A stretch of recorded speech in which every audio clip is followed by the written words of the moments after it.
Welcome to Minneapolis Sound Radio. I am Tonya Giddens, and welcome to the Artist of the Month podcast, where we celebrate the visionaries, innovators, and trailblazers who created a sound that changed music forever. Today's Artist of the Month is a bassist, songwriter, producer, vocalist. He seems like he can chef some stuff up on the grill too from some of those videos he's been posting. And one of the original architects of the Minneapolis sound, the one and only Andre Cymone. Now, for those who don't know, long before the Minneapolis sound became a global phenomenon, Andre Cymone was helping create it. As a founding member of Prince's early band Grand Central, his innovative bass playing, songwriting, and musical vision helped shape the sound that changed music forever. As a solo artist, Andre gave us classics like The Dance Electric, Living in the New Wave, and one of my favorites, Kelly's Eyes. Should have been Tanya's Eyes, but I was probably only like 7 or 8, but hey, who's counting? While writing and producing for artists such as Pebbles, Jody Watley, and Adam Ant. Now, Andre is back with his new album, The Resurrection of Funk, arriving August 14th.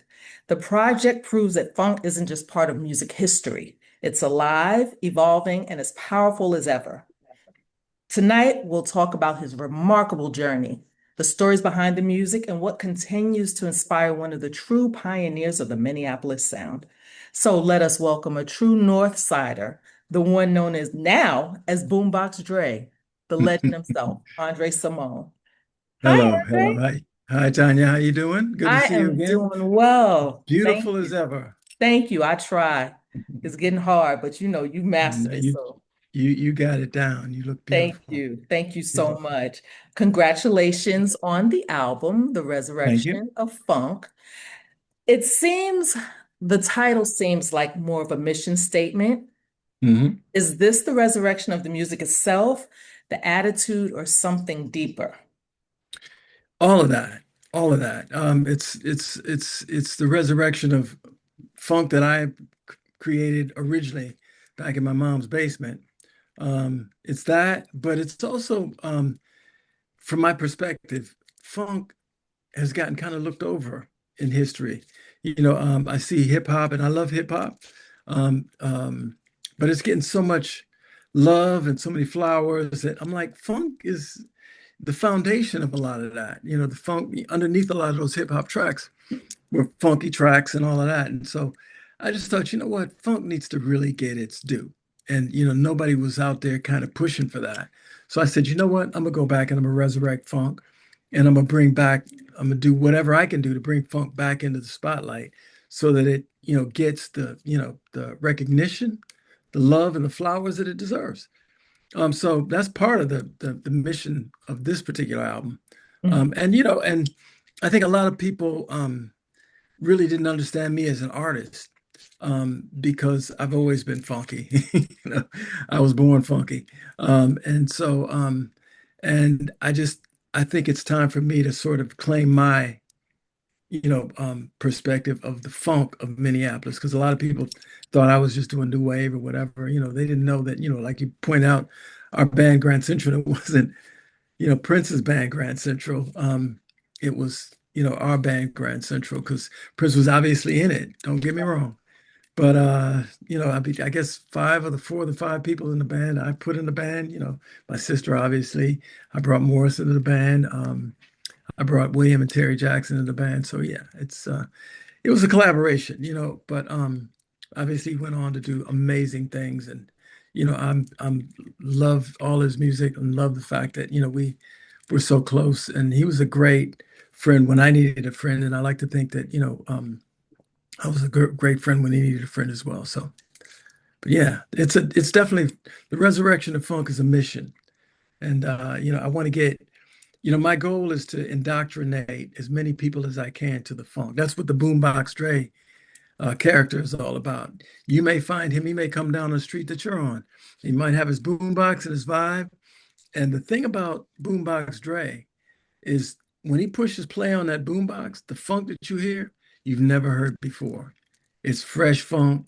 It's like, sometimes it's instrumental, sometimes it's not, but it's something that you've never heard before and probably you'll never hear again because it's not on the albums. A lot of these songs are just Boombox Dre's mixtape, you know, and Right. maybe I'll put that out at some point. But it's just it's to inspire, people to, you know, to get hip to the feeling of funk, what funk can do. Because he'll I went up to some folks and said, what y'all know about funk? Then I pushed play and they listened and they were like, "Ooh, I like that." And they started dancing. Before you knew it, it was a little party right in the park. So yeah, I'm gonna be doing stuff like that.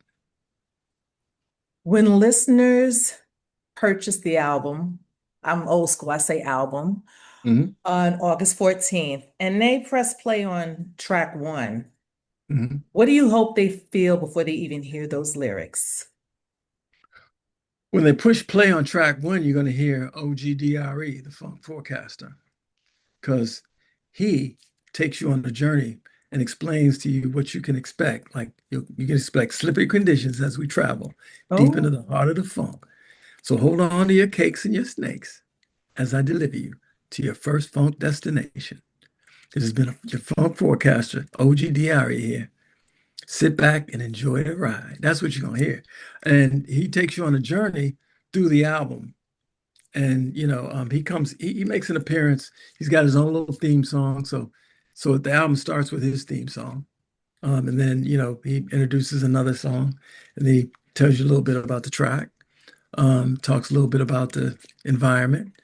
And then, then the rest of the album plays, and then he comes on for the conclusion, and it gives it kind of a wrap up. And yeah, so what you first hear when you drop the needle down on that album is ah. OGDRE. Yeah. Now, I was privy to listening to the album Mhm. before the release, the upcoming release.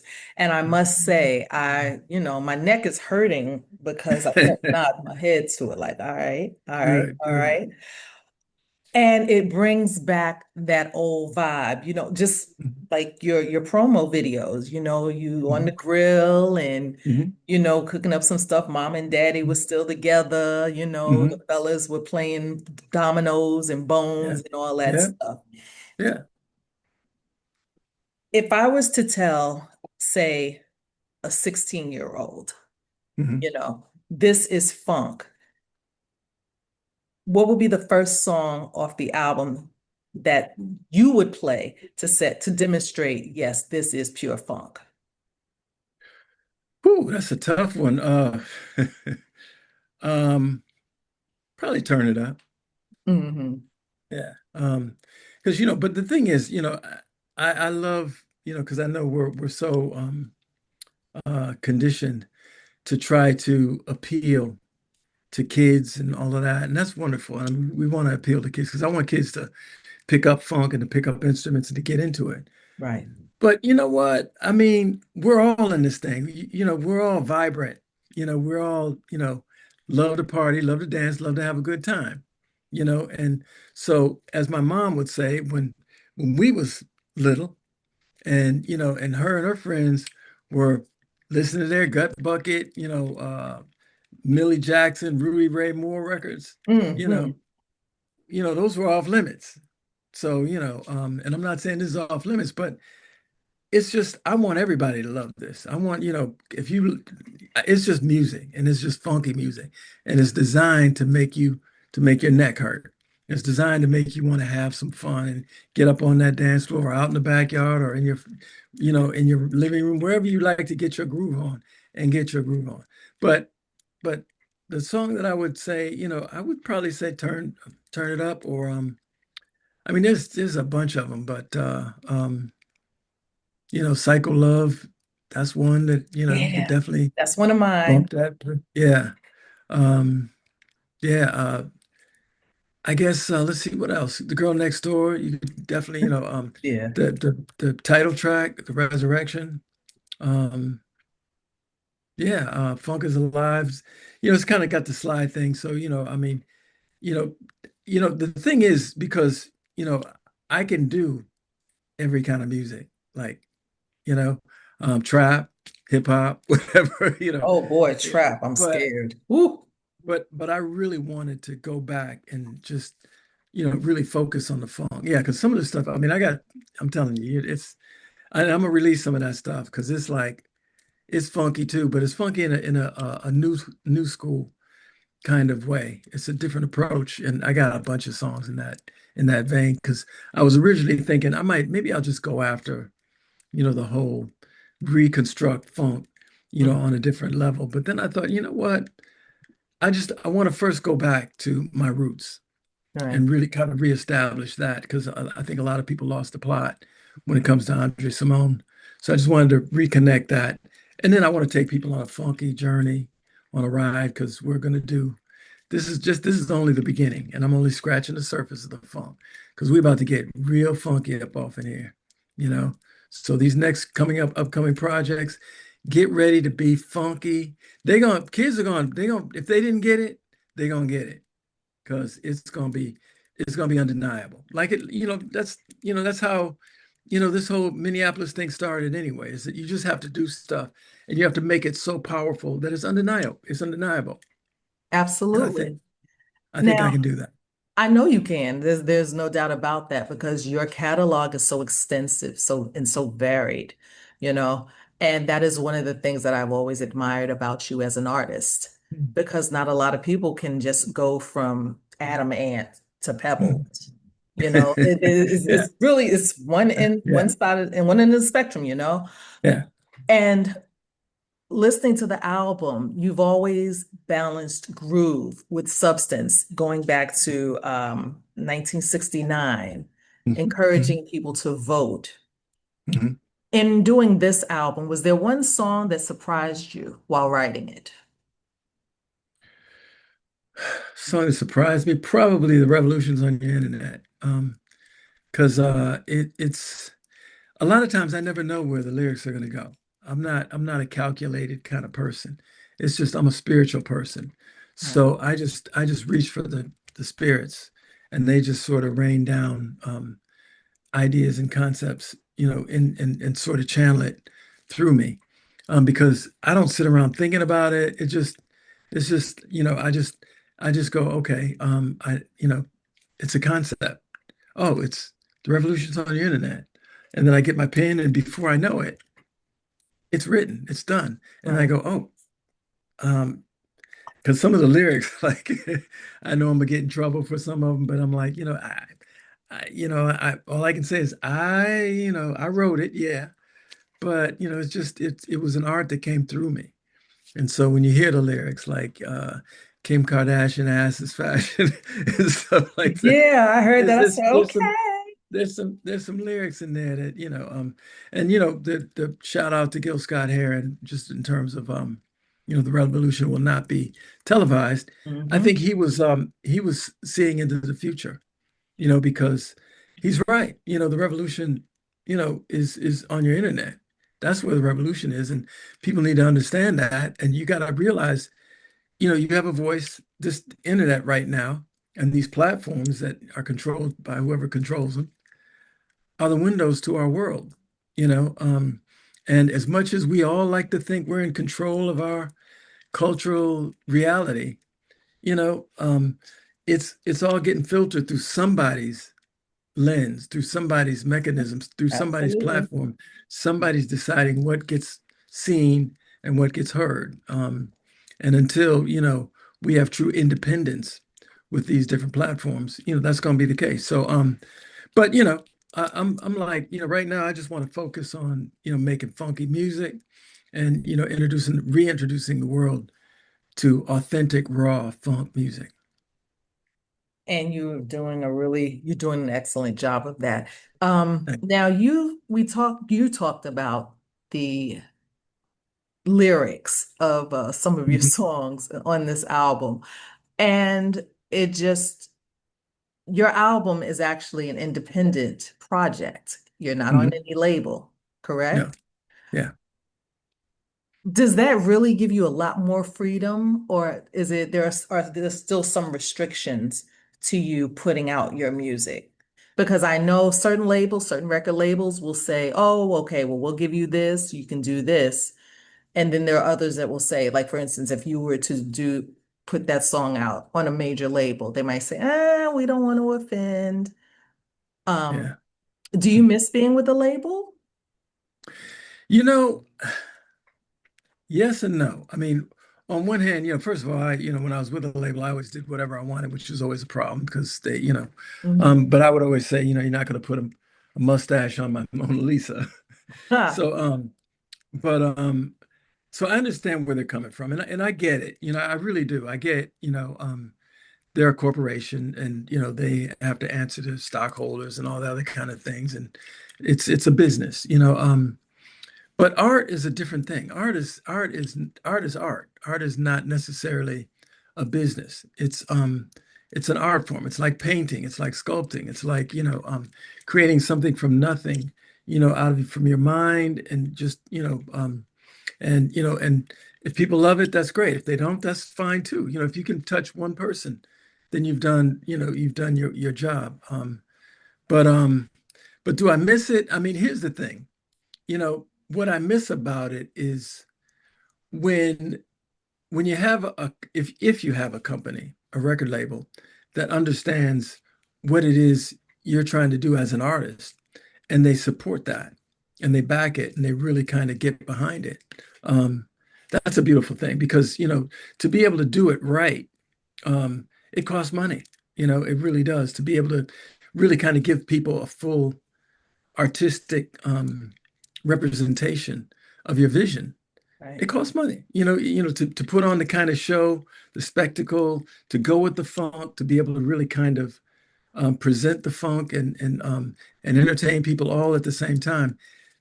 That's an art form in and of itself, and it takes you know it takes money to do that, to pull it off properly. And so one of the things that I want to do is I do want to try to figure out how to partner with some people because I really want to take this funk uh, show on the road, and I want to really kind of blow people away because it's funk like this. You can appreciate it on record, obviously, absolutely, and you can party and you can have fun in the privacy of your own home and all that kind of stuff. But I mean, ultimately, and a lot of people don't know, I'm a natural born entertainer. I mean, I was entertaining people before we started our band, before I met any of those guys. When I was a little kid, I was a dancer, and I mean, it was like I was doing, dancing at parties, dancing at school events, things like that. So I was just an entertainer. My family actually used to get a kick out of me because, I was like a little wind up, you know, kid, and every chance I got, like there's a couple, my family has a couple of home videos of me. Just, I think it's one at my sister's wedding or a reception, and every time the camera pans, it's like I come in front of the camera, I'm like, Ah. then the pan's way away from me, and then I'm back in there, I'm like, and the pan's away. And then, one of my aunts has us back in my dad's hometown, Fergus Falls, which is way, up northern Minnesota. She's got a video of me dancing in a cornfield, which is crazy. Oh And my I'm just goodness. like, because I was like, I used to love to get my boogie on. And so I did, used to do little shows and all that kind of stuff. Then I finally decided, I'm a step up and I started singing in talent shows and stuff like that. So yeah. And it's funny, if you didn't have the music, and I Mhm. pretty much answered the question, what would you be doing? Entertaining in some form If of, I didn't, if you didn't have the music? if I didn't know how to make music, Yes. that's a really good question. I don't know. I mean, the thing is, I mean, you may not know this. I paint kind of a lot. I yeah, I'm a what do you call it? Jackleg, shady tree philosopher. Um, so I probably would be writing philosophical books about, all kinds of different stuff because, I oddly enough, I think there's some weird connection between Catherine always says when I stood and when you up there in the big man who says stand in line for all the things you want when you come down to earth. She said Hmm. I stood in a bunch of lines because I yeah I want I'm I, you know thank God, God blessed me with a whole lot of gifts. But I think if I didn't have the music to answer your question, um, I would probably, I don't know if I could just be a dancer. Because obviously if I wanted to just be a dancer, I would have just been a dancer. Um, but that was just what I did before I knew I could make music, because I didn't know I could make music because I didn't have any instruments except my dad's bass. And then, once I learned how to do that, it's like, I figured out the whole music thing because it was like, oh, so all you got to do is know how to play notes and make them sound the way you hear them. Right. So every time I would get on a different instrument, I would just find out how you get around to the notes that I heard in my head. And that's how I learned how to play piano. That's how I learned how to play guitar. And and so just make it sound like you hear it in your head, you know. And yeah, and I hear a lot of music in my head. So I don't know. I don't know if I would just be a dancer. That's a good question. Okay. My dad wanted me to be an architect. I didn't want to be an architect. Oh, yeah, Yeah. you got to know a lot of math for that. Yeah, I'm not a math person myself, so I totally get it. Yeah. Well, That's a totally different field. yeah, he was, and I, I was too. I mean, I algebra and trigonometry. I don't know how I stumbled on knowing all that stuff, but it's just in there. I guess, my dad was he was an interesting, guy just in and of itself. He was, and I'm a chip off of his shoulder. So, so yeah. This album, The Resurrection of Funk, listening to what the title Velvet Jones. Mm. Now,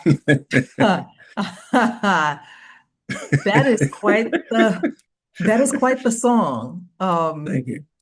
I think that, oh my God, see, I didn't say a word. I just said it was quite the song. Yeah. What was your inspiration behind that? Hey,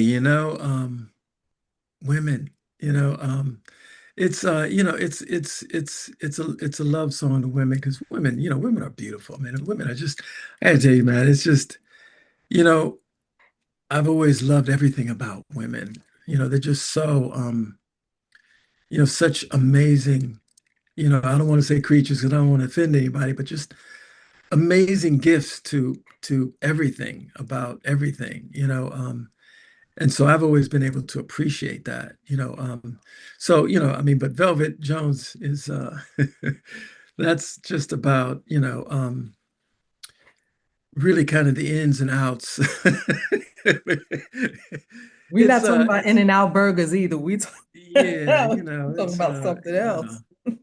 it's an interesting take on a love story, a love song, from a very intimate perspective. It's like, if you could really kind of, sing a song in some spaces where, you could really kind of just set up a table and you know, yeah, and just Hmm. talk about all the things you might want to do.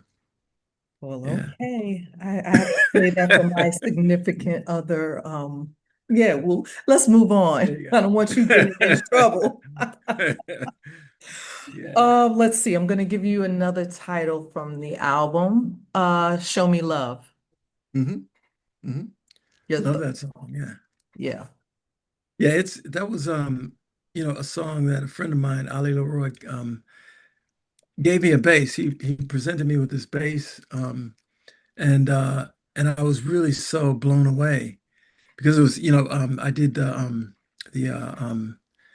the tribute for Prince, at First Avenue with the Revolution. Hmm. And Ali and I had met, really kind of through Catherine, and so he came to the shoot of one of the songs on my album at the time, Right. and so we became friends, and I did a gig at his house. I did um, you know uh, Blame It on the Alcohol on acoustic guitar, but anyway, that's another story. Oh boy.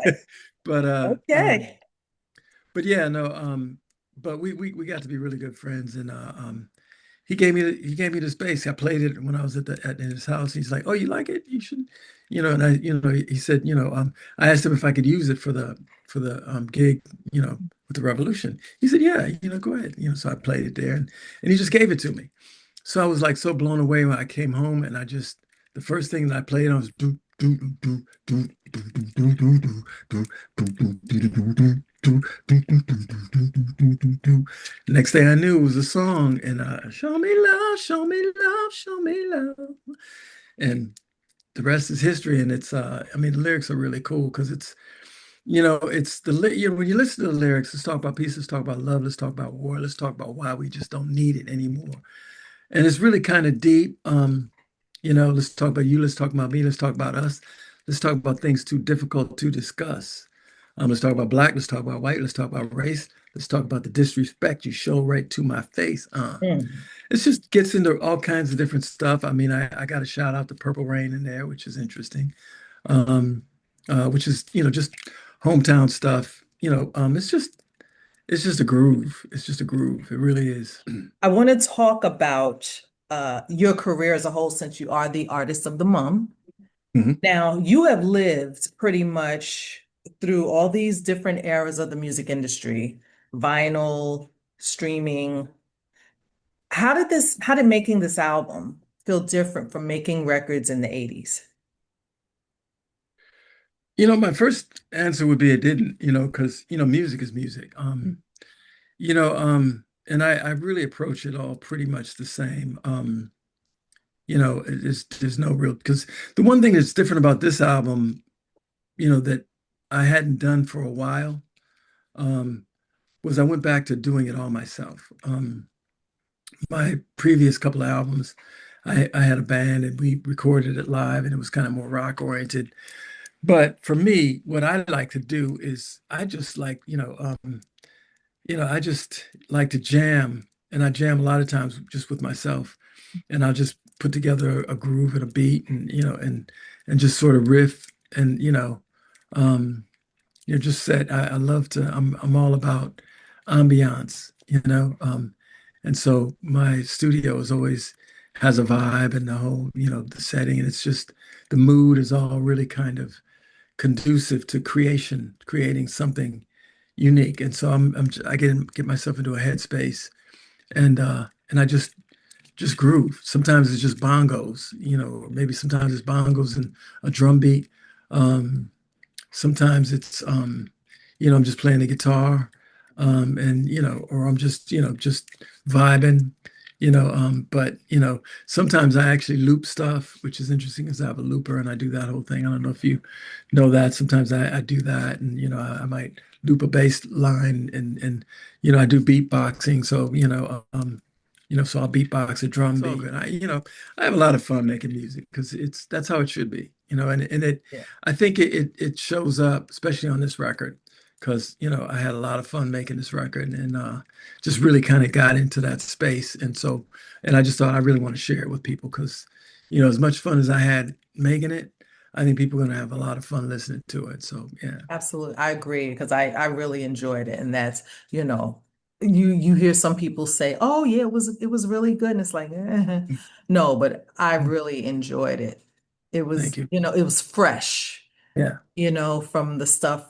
To be honest with you, I don't listen to terrestrial radio Hmm. anymore because it's changed so much. And where Hmm. I am, um, there's not a lot of diversity. Yeah. Everyone plays the Yeah. same thing. Yeah. Exactly. Yeah, it has changed a lot, which is why I listen to a lot of old stuff, in which my friends Mhm. make fun of me because I'm saying, well, that there's real music and there are Yeah. real lyrics. Yeah. So it's a Yeah. totally different thing. And to me, that's what your album does. Thank you. Yeah. It's you know, I I think if I didn't know better, and I with this record, I'm trying to stay as, away from politics and just really kind of get into music. But sometimes it's kind of hard to do because, I mean, because when you think about, music and how it's changed, as you say, to your point, um, how it was, say the late 80s, early 90s, you know, versus now. I mean, just take black artists and black music where it Hmm. was in the late 80s, early 90s, and fast forward to now, and it's just it's like, what happened? It's like, Yes, what exactly. happened? You really you have to ask yourself, I mean, because it's like, they made it so you're afraid to go to clubs, because you think there's going to be something jumping off or crazy stuff. And it's just so many things have happened between here and there. And it just lost the, it lost the, the joy. I think it Right. just became, yeah, it lost the joy and the fun, and it just became dark and moody, and for some reason, again, I mean, I don't know who the gatekeepers are that say, well, we're going to just keep pumping, the market with this kind of music and this kind of an expression, because the reality is with Black artists, they always, I mean, we created rock and roll, we created blues, we created so much music. There's room, there should be room for every kind of musical expression. But for some reason, somebody decided, well, we're going to create these lines, these Boxes. divisions, yeah, these boxes. And so there's this box over here that we want these people to be in. And then there's this huge box over here that these people get to be in. And then this little box over here that we want these folks to be in.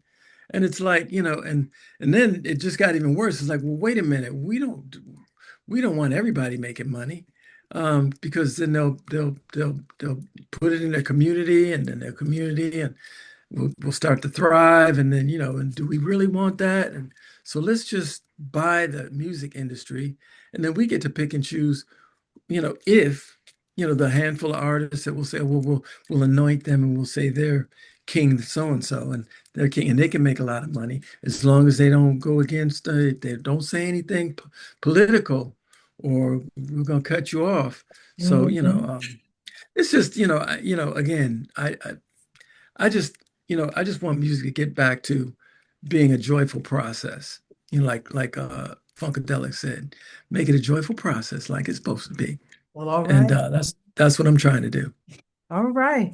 Is there a song on the album that almost didn't make the final track list? Because I know you have a ton of songs in your arsenal of Mhm. school selections. Is there one song that almost didn't make it? Well, there's a lot of them that didn't make it because that's why there's going to be a volume two. But you mean the song that's on the album now that Yes. almost didn't make it? Okay. Hmm. I think Psycho Love for a minute almost didn't make it. And then Catherine said, "What do you must be tripping." So I was like, "Oh, okay." Because there was like, it was between when you hear some of the other songs, you'll understand because there's Call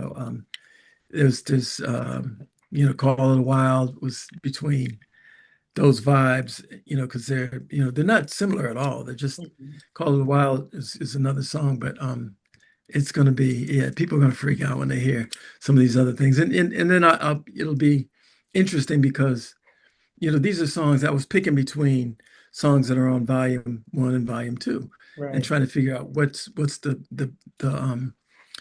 best statement to make for that. And the thing about artists, especially me, when you create a lot of music, you get sort of really too close to it, and you Right. almost become the worst person to, you know, pick songs to represent, the concept. You really need outside voices and people that you trust, that you can talk to and say, what do you think about this? Because I love them all. I like this little quirky groove over here, but that's quirky and weird. It's like I guess a great example is when I was doing Jodi's record, her first record. Um, I thought looking for a new level was a smash. Um, but when I first played it to her, she didn't really seem like she was hearing it. And then I said, listen to that one song again. I think it was like the third song on the tape.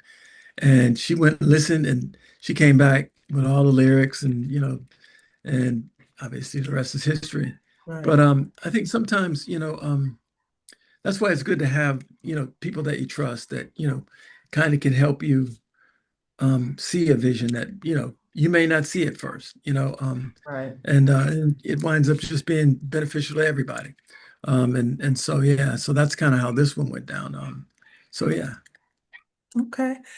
Let's talk about your career being Mhm. Minneapolis Sound Radio's Artist of the Month. Let's talk a little bit Mhm. about your career. Now, you have worked alongside legendary musicians throughout your career. Mhm. What have you learned about protecting your own creative identity?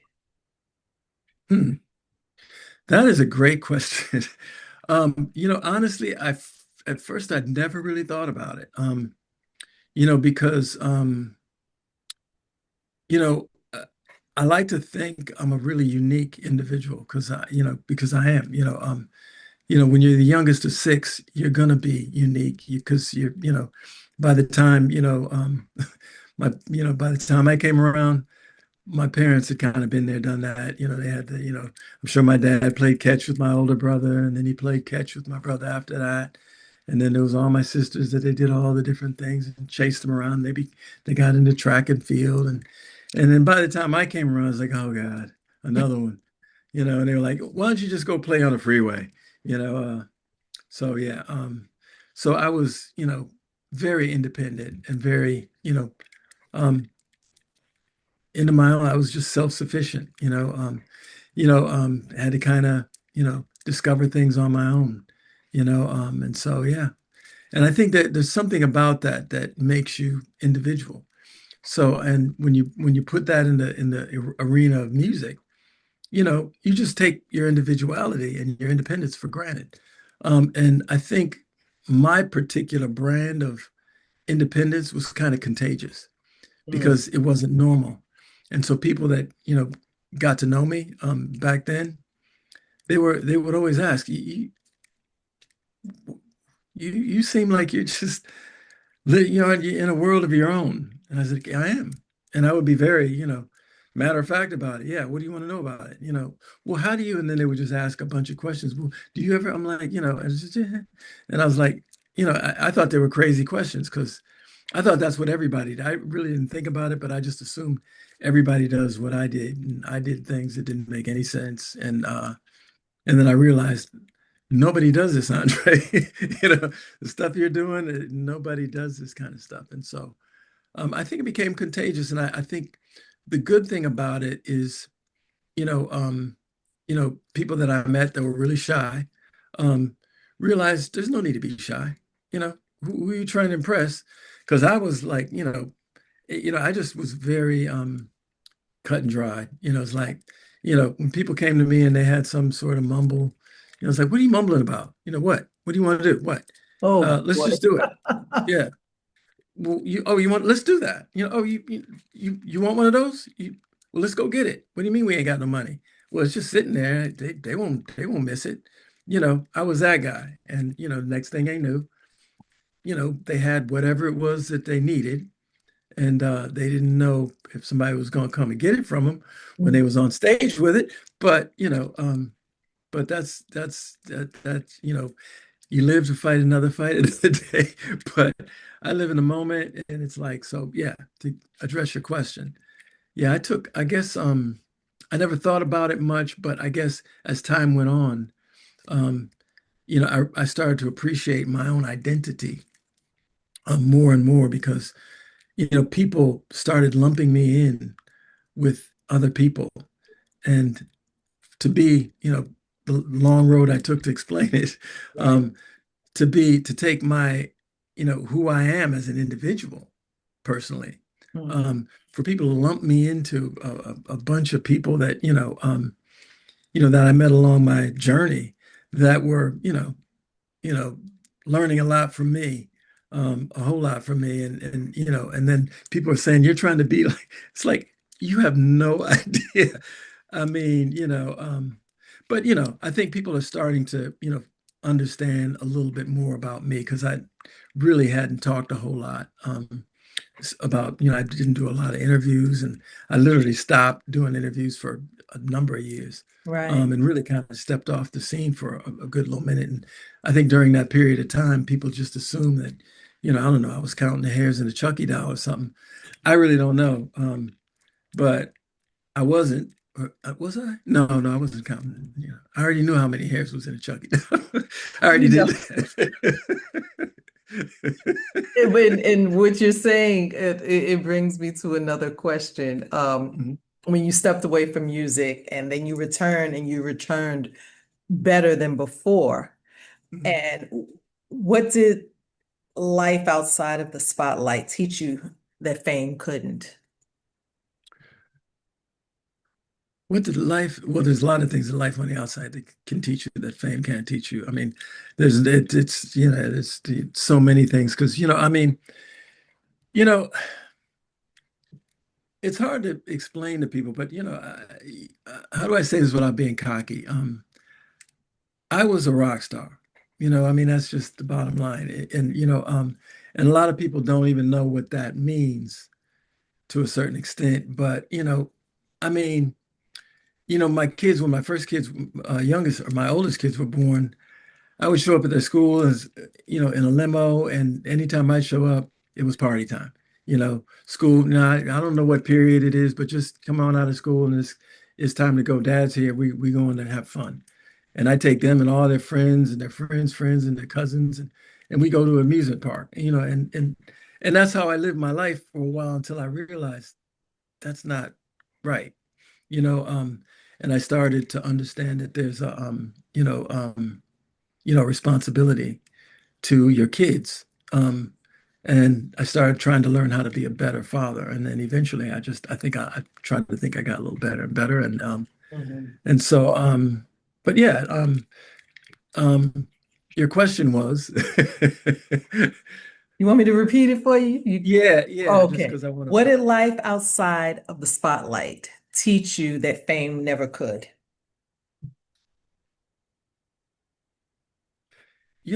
it taught me what real love is. That would be my short answer. Um, because the one thing about the spotlight, because you meet a lot of people, and a lot of people are your best friends, Mm. and I never, again, in a million years thought. Um, that much about being famous or anything like that, or and I didn't think about the whole Prince thing. 'Cause Prince to me was just like a little brother that sometimes used to get on my nerves, you know, um, but he was just like a brother, and so I never thought about him in terms of uh, how do I say people comparing me or anything like that. I didn't find out until years later that and then people would say the craziest things to me, and you know,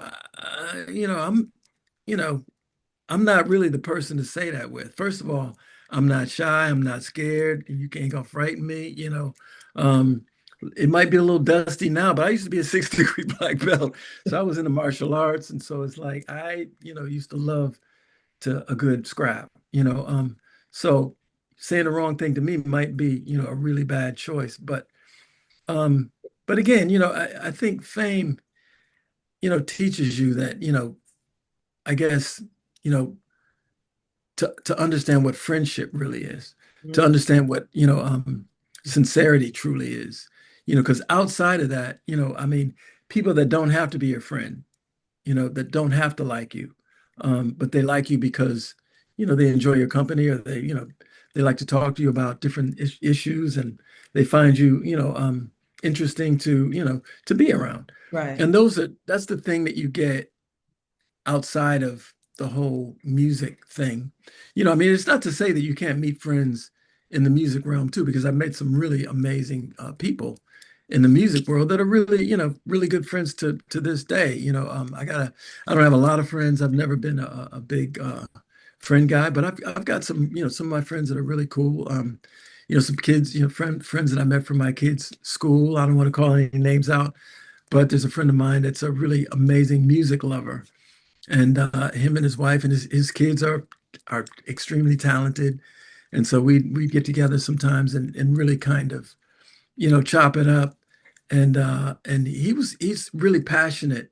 He gave me a really interesting insight that I never had before into a different perspective of the music sort of perspective because he was a fan of some things that, just, you know, um, that I just never thought about it before. And I really always appreciated it. And so, so he's really cool. I mean, and I kind of haven't seen him for a while. So we got to get together again because I know he's riding his bike and skiing and doing all kinds of crazy stuff. And, he's living life, which is again, I love to see people living that life because as a musician, you spend a lot of time writing songs, you spend a lot of time doing your craft. So, you don't always get the luxury. People think that it's this, this luxurious, it can be.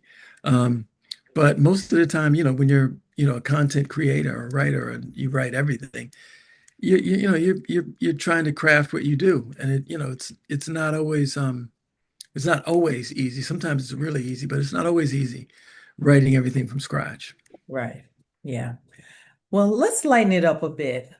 Okay. Here's my section, I should say, of Mhm.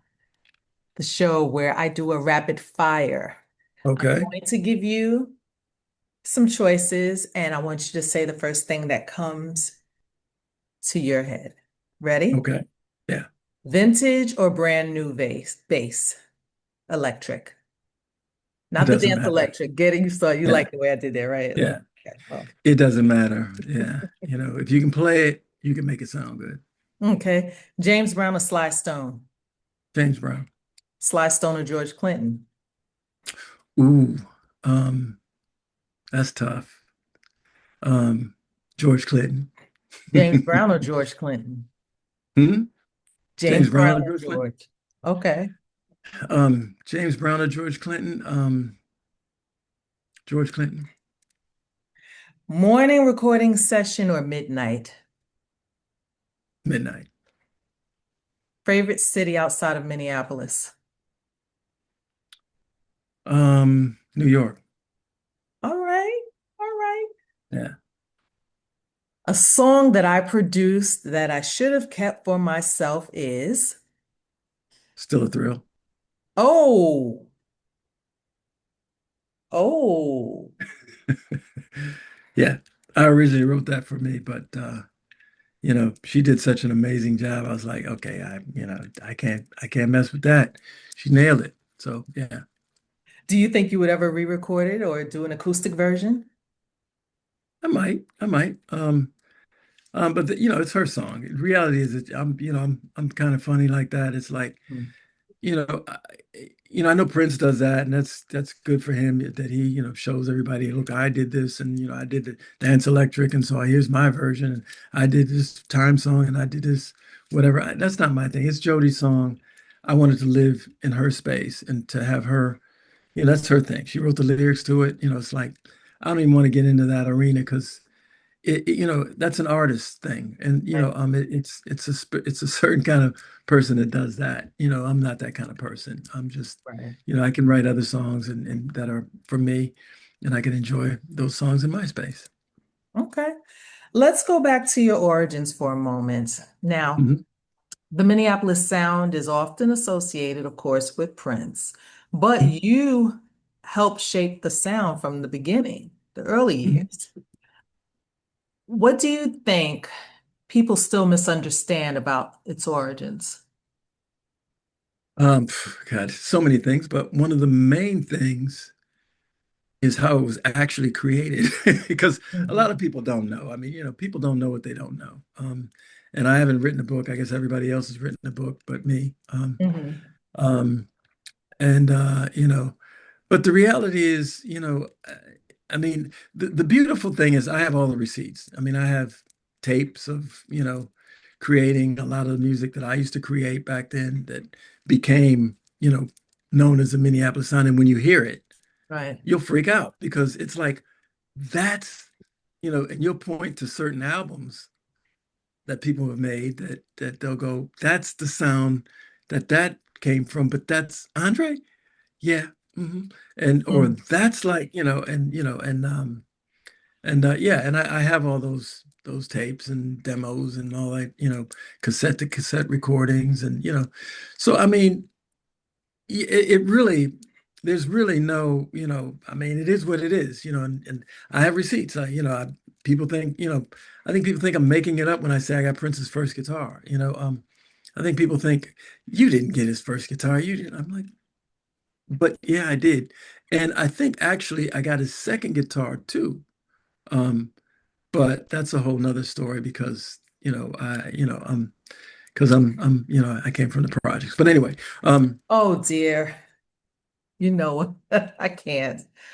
but I ask that question because, of course, I've heard various stories about, mhm, different people who have come through, uh, mhm, Minneapolis and during that era. And mhm, people just seem to fixate themselves on one thing mhm, when there is so much more and yeah, so many more people, who yeah, are involved in helping to mold it. You know what I yeah, mean? And I just find it interesting that people are just just have the blinders on. They yeah, only want to hear and they only want to see one yeah, thing, and yeah, it just, I find it interesting. And it was yeah. more to it. Yeah, it is interesting because I mean, I've lived through it, and people have said, like I said, people have said things to me that are just so extremely insulting. But I Mhm. don't blame them. I don't get mad. I used to get mad. I don't get mad anymore because, like I said, people don't know what they don't know. And until I, write a book or make a film or something like that, then people won't know, and they'll know because it'll make all the sense in the world. Because it really does make sense when you put it in context. Because if you know Prince and you know everybody involved and the people around and people in my family and the people in the community, then you understand, how it actually, you know, works, Right. or how it wouldn't have worked at all. And you wouldn't hear of any of these folks. So, but it is what it is. And, I mean, thank God I'm still here and I'm still making music and I think I'm making the best music of my life. And and hopefully people get, people that want to, get that fresh music. Um, I'm making it available. Okay. If someone had never heard Andre Cymone before today, which three songs from your catalog would you tell them to listen to first? Interesting. Um, I really like the song "What Do You Do? What Are We Doing Here?" Um, that song is yeah. Um, I think there's a song on 1969 that's really kind of the spirit of my brother. It's God, what's the name of that song? Man, it's because it's called Live Life. Mhm. Live Life. It's on the Stone. It's on my first sort of comeback rock Right. record. Um, and obviously, and then in this album, are you talking about including this album? Including the sound, yes. Yeah. Yeah, this album, wow.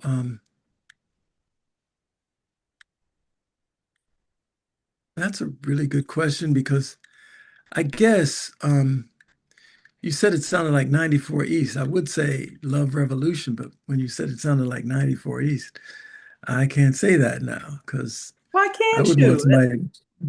Because 94 East, don't get me wrong, I like Peppy and and it's Peppy's a Mhm. whole nother Yeah. story. But that's an interesting concept.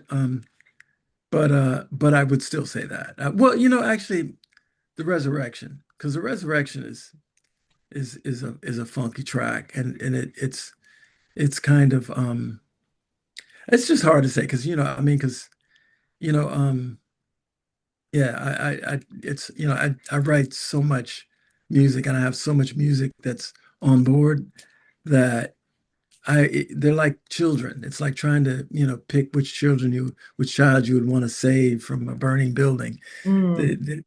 The answer is you just you go in and burn with everybody because if I can't save everybody, then we all gotta go. But yeah, because I couldn't pick one of my children. and and say, oh, I'm just going to save this one. So the same with songs. It's hard for me to pick one because they're all you know beautiful representations of my gift. And so to pick one is really difficult. But I think that what makes it a little bit easier is what I wrote it for. Like the song that I said, "Live life" is Right. is kind of the spirit of my brother because it's he lived life, and so every time I would sing that song or hear it, I think about him and it puts a smile on my face because he's not here anymore. So Mhm. and other songs. I have other songs that the thing that I probably shouldn't share this, but I will because it's you. Thank you. um, I write songs about everything and everybody. Um, everybody that means something to me. I've written a song about you or for you. You just haven't heard it.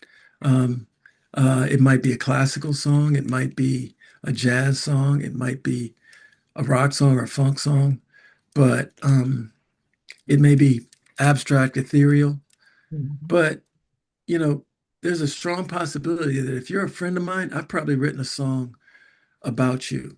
Um, that's literally about you. you Wow. know, um, that if you heard it, you'd be like, oh, shoot, because I just, I don't know. It's just it's something that I do. I do it a lot. Like I said, I play a lot. I make a lot of music and I play the piano a lot. I've been playing a lot more than I, ever used to play before. But, my daughter got into playing the piano and it kind of re-inspired me because, I kind of set piano aside. I thought that Um, I thought that I had some weird thing with the piano, and so Mm. I thought, well, I'm just, my relationship with music is very um, abstract, very very strange because it's such I don't even know how to explain it, like a conduit Mhm. to spirits and souls that are surround me, because things just come through me, and so I just go with it, so it's a beautiful thing. All right. Well, we're going to close out the show, but final question. Hmm. When history tells the story of Andre Cymone 50 years from now, what do you Hmm. hope people will say your greatest contribution was? I hope they say my greatest contribution was I brought love, joy, um, and happiness to people with music. I helped other people, and I inspired um, a new generation to pick up instruments and to make music of their own. Not using AI, not using any, just learning how to play music and continuing the art of storytelling and, creating something from nothing and creating music and creating musical expressions. Because at the end of the day, some strings, your voice, and your intellect, your thoughts, your imagination, that's really all you need, and it's really that simple and that basic. All the other stuff is just somebody else sticking their hand in your pie, you know. But I would want people to, walk away just, you know, knowing that Andre Cymone was, a part of this whole ecosystem of music. And, hopefully I'll leave an indelible mark, if not just, for helping others and, I mean, that's great. That's wonderful. But I want to, hopefully inspire music connoisseurs um, to really look at music from a different perspective because music is very, very powerful, very spiritual, very powerful. And I think, you know, we're allowing it to be dumbed down and turned into a commodity. We can't do that. Music is our collective voice. It's the window to everybody's imagination. Mhm. Everybody can't do what somebody like Andre can do, or somebody like Prince can do, or somebody like Stevie can do. And so we are that voice, that collective voice of the people, and we are the window to, people's imaginations, that open that up, that inspire people to do other things that they do. That's their gift. And that's the connection. And so if I can help, make that clear, abundantly clear, and get people to really study, the science of music, the vibration, the effect that music can have on your spirit and your soul, because it's far more power than people give it credit for. And that's what I would want to be known for. Well, Andre, thank you so much for sharing your music, your wisdom, and your journey with us. Thank you. My pleasure. Congratulations on the resurrection of Mhm. funk. It's another chapter in your legacy, which is quite remarkable and will continue to inspire everyone. Tell us where the resurrection of funk can be purchased. Mhm. It's Andre Cymone at bandcamp.com. You can get it there. You can get it on my website, AndreCymoneAOTM. Yeah, I mean, it's those are probably the first places to start, and and from there it'll take you everywhere you need to go to learn about what I'm working on and to understand some of the philosophies that I have with music and the things that we're trying to do. All right, so make sure you go out, you purchase and support Mm, Andre's album when it arrives August 14th. Until yes, next time, remember the right. Minneapolis sound isn't just history, it is still being written. That is true. I'm Thank Tonya you so much. Giddens, and this has been Minneapolis Sound Radio's Artist of the Month podcast.